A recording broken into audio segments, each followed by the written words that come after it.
A Tampa family plans a new addition and hires a contractor, but he walks off the job in the middle of it, and he hasn't shown back up for months. The I-Team has uncovered that the same contractor has been accused of similar issues involving other homes. So this was supposed to be my man cave. This is where Moses Harmon hopes to spend his free time. On the right side of the room, I was going to pretty much have most of my workout equipment.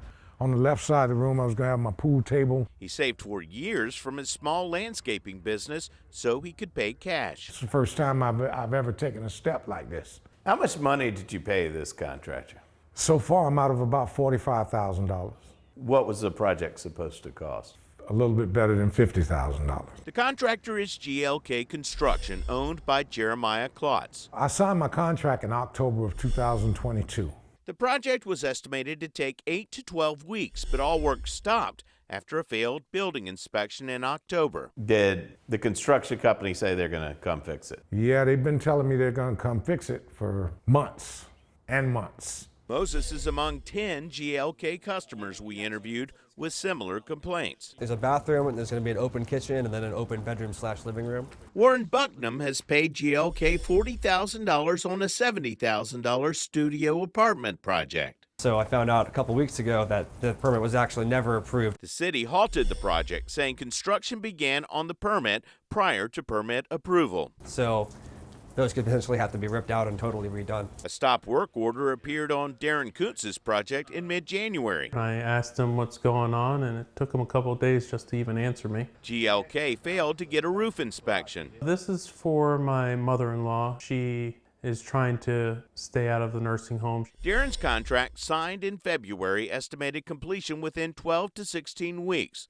Those are not the only customers complaining. The Better Business Bureau gives GLK Construction an F. Framing was approved. And Michelle Krikovich, director of the Pinellas County Construction and Licensing Board, says her agency is investigating 6 complaints, which she describes as a large number for a small contractor. The one constant that we have found with this particular contractor as well is that they're starting work without a permit. Klotz was already fined $552.95 by the Pinellas County Contracting Board last August for conducting demo work at this Seminole home without a permit. We called GLK Construction owner Jeremiah Klotz, and he agreed to an interview. There's delays that happens in construction. Right. And that seems to be happening a lot. Not really. In a 2-hour interview, Klotz blamed delays on Christmas, a hurricane, slow government permitting, customer changes, and his subcontractors. But then they'll go missing. Yeah, one day here, gone another 6 weeks. Klotz defends his work at Darren Kuntz's house. Permit got approved 5/15. So 5/15, so let's say 4 months from 5/15 is 9/15. That's September, it's now January. Okay. Now you're going to learn about more delays in construction. Klotz rattled off the days he says his records show he had workers on site. We've been out there consistently working this project nonstop. The records he quoted shows crews there 12 out of 141 days, about 1 day in every 12. As for the demo work Klotz was fined for, Because we tried to appease the client, we tried to make them happy. A lot of contractors will convince homeowners, well, let me just start.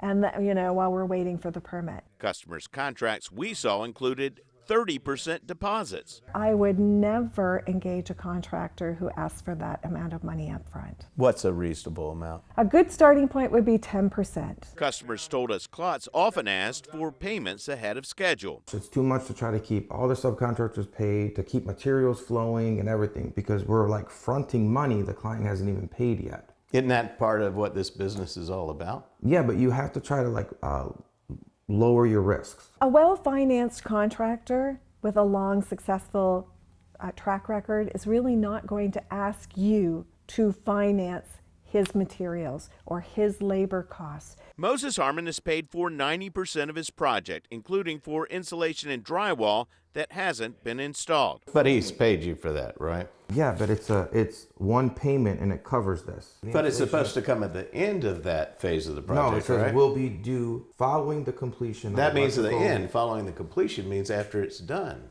in most people's definition. Well, no, it's not. We called Moses from Klotz's office.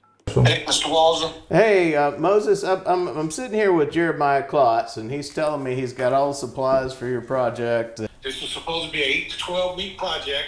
It's been 15 months, and we're Mr. Walzer not sitting in your office. I'm in here. Yeah, we got it on the record right now. Yeah, I don't believe you'd be doing this. But Moses agreed to give Klotz one more chance. So like if you give me the green light today, I could be out there Monday, latest Tuesday. I'll give you Monday.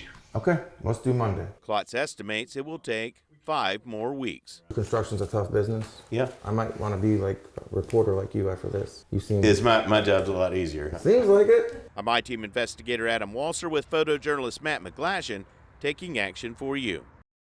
Now we're hearing from employees who say they didn't get paid, and we're uncovering other evidence involving the company's financial issues. There's delays that happens in construction. Right. And that seems to be happening a lot. Not really. That's GLK construction owner Jeremiah Klotz in January. We interviewed him after multiple customers contacted us, saying his construction projects had workmanship issues and dragged on for months past their estimated completion dates. You have about 80 permits that you've taken out in the last 2 years in St. Petersburg Because alone, we do right? good work and people like me. David Crane begs to differ. Yeah, this is supposed to be my baby's room, you know. And he's 8 months old He's now. 8 months old now, so, and this was started, you know, back in May. Crane's newborn son spent his first weeks in the ICU as David tried to get GLK to finish what was estimated to be a 12 to 16 week project. It's just stressful, it's aggravating. You know, some people don't make 50 grand in a year, and that's what I spent to have this done. Since our original story, GLK received a certificate of completion for Crane's project 11 months after the contract was signed.